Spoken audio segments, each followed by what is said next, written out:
Hello everyone, welcome to my channel diamond matric में आपका स्वागत है। आज मैं आप लोगों के लिए वही सीरीज़ का पार्ट 2 लेके आया हूँ। आज का सीरीज़ बहुत ही पिछले सीरीज़ के बहुत ही ज़्यादा मज़ेदार है, तो आप इस पूरे वीडियो को देखते रहिए, ये आपके एग्ज़ाम में काफ़ी कारगर साबित होंगे।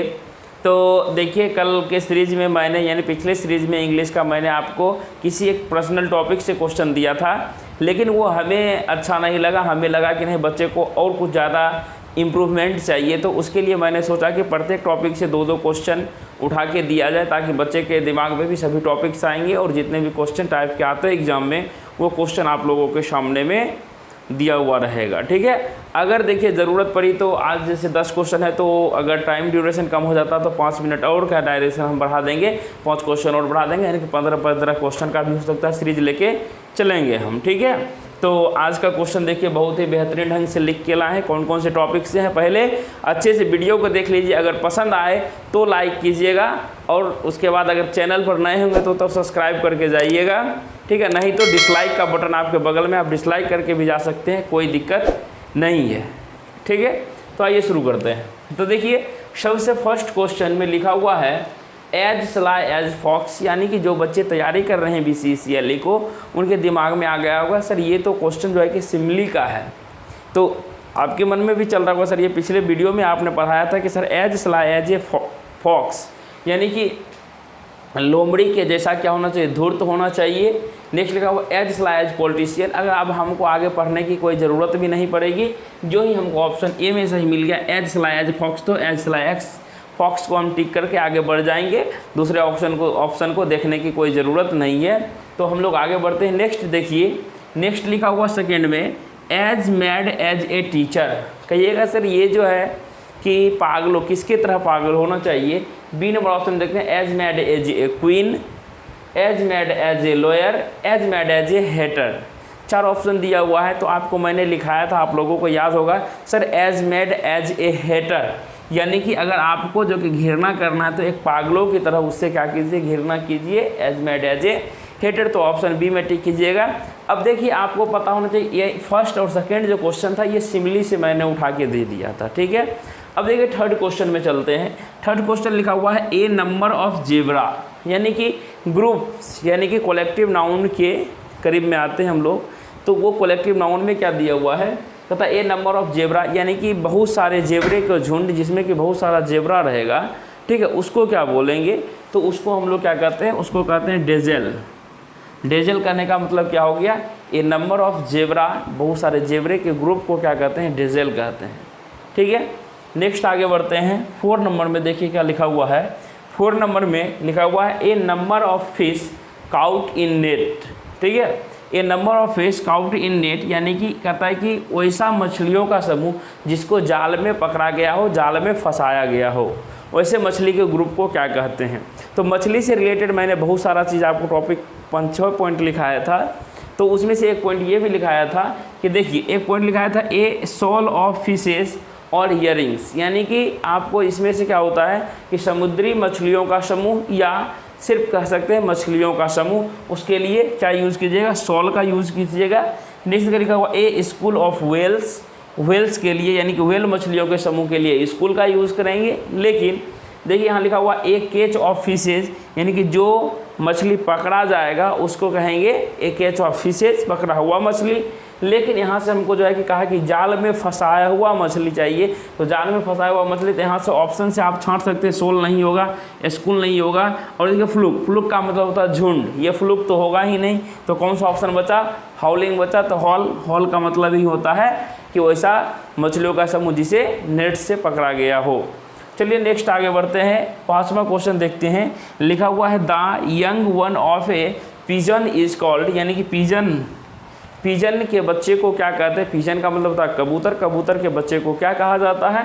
तो जैसा कि ऑप्शन में देखिए फ्राई, फ्राई तो मछली के लिए यूज होता है, जॉय, पप और एस्क्वेब, तो पिजन के बच्चे को क्या कहते हैं, एस्क्वेब कहते हैं। तो कौन सा सही है, ऑप्शन नंबर डी सही है। तो इसी तरीके से अब चलते हैं हम लोग नेक्स्ट क्वेश्चन। देखिएगा छठा क्वेश्चन क्या लिखा हुआ आपके बोर्ड पे, लिखा हुआ which letter is silent in ascent. अब देखिए ये जो क्वेश्चन जो दिया हुआ, ये क्वेश्चन किस टॉपिक से है? यह जो है कि जिस टॉपिक से है उस टॉपिक का नाम है निमोनिक, ठीक है। वह निमोनिक शब्द से यानी कि निमोनिक टॉपिक से ये उठाया गया है। बोला कि इस वर्ड में, ठीक है, कौन से ऐसा मतलब इस वर्ड में जो है कि कौन सा वर्ड जो है कि साइलेंट है, ठीक है। तो इसे अगर एक्चुअल में पढ़ा जाए तो इसे हम पढ़ते हैं एसेंड। क्या पढ़ते हैं? इसे हम लोग पढ़ते हैं असेंड, असेंड पढ़ते हैं। तो इसमें से जो है कि असेंड यानी कि सी वर्ड जो है कि इसमें क्या दिया हुआ है? साइलेंट दिया हुआ है, ठीक है। नेक्स्ट हम लोग आगे बढ़ते हैं। 7वां नंबर क्वेश्चन में लिखा हुआ है दिस वर्ड हैज़ 3 कॉन्सोनेंट्स। सबसे पहले देखिए यहाँ से कॉन्टिन्यू बोल रहा है कि इस वर्ड में ऐसा 4 ऑप्शन दिया हुआ, इस कौन सा ऐसा ऑप्शन है जिसमें कि सिर्फ 3 कॉन्सोनेंट दिया हुआ है, सिर्फ 3 कॉन्सोनेंट दिया हुआ। तो आप लोग इनके बता सकते हो। सबसे पहले आप लोग को तो पता ही होगा कि सर वोवेल कितना होता है, कॉन्सोनेंट कितना होता है। कॉन्सोनेंट कहोगे सर ये तो 5 होता वोवेल, ये कैसे होता, लेकिन आपको एक चीज़ और आपको पता होना चाहिए कि सेमी वोवेल क्या होता है।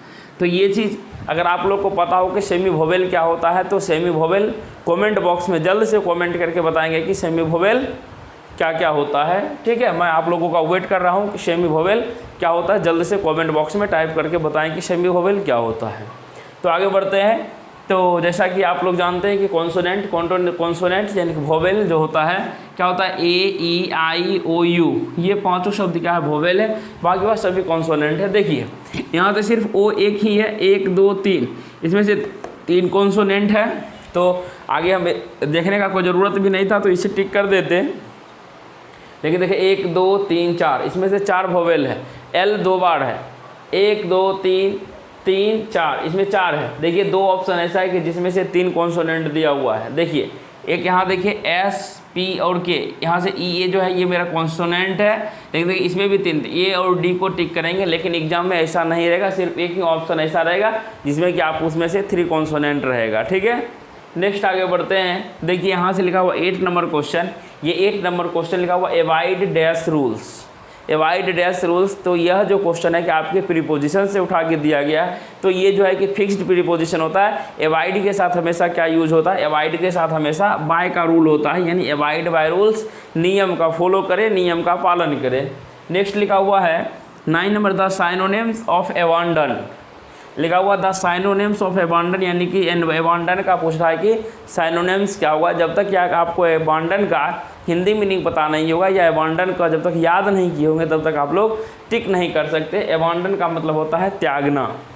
क्या होता है? एबंडन का मतलब होता है त्यागना। जैसे कि मैंने बहुत बार ये चीज़ आपको पढ़ा चुका हूँ। एबंडन डिसकंटिन्यू, एबंडन डिसकंटिन्यू का मतलब क्या होता है? त्यागना, यानी कि बिल्कुल दोनों का मीनिंग सेम होता है। और आज का आखिरी क्वेश्चन 10वां क्वेश्चन लिखा हुआ है। देखिए लिखा हुआ to feel like a fish out of water. यहाँ दिया हुआ टू फील लाइक, तुम क्या फील करोगे? Like a fish out of water, जब पानी में से मछली को निकाल दिए जाते हैं तो कैसा फील करता है? तो हम लोग जानते हैं कि यहाँ से note fit in with your surrounding और सिचुएशन, वह जो है कि क्या करता है? इस वातावरण में नहीं ढल सकता है, वह इस वातावरण के लायक नहीं रहता। वह क्या करता है? अनकम्फर्टेबल फील करता है, ठीक है। वह कैसा फील करता है? अनकम्फर्टेबल फील करता है।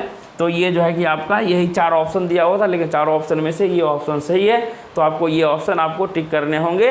तो मिलते हैं हम लोग कल, यानी कि मैकेनिक्स के इसी 10 क्वेश्चन के साथ बहुत ही अच्छा सीरीज लेके। तब तक आप खुश रहिए, मस्त रहिए, पढ़ते रहिए। जय हिंद, जय भारत।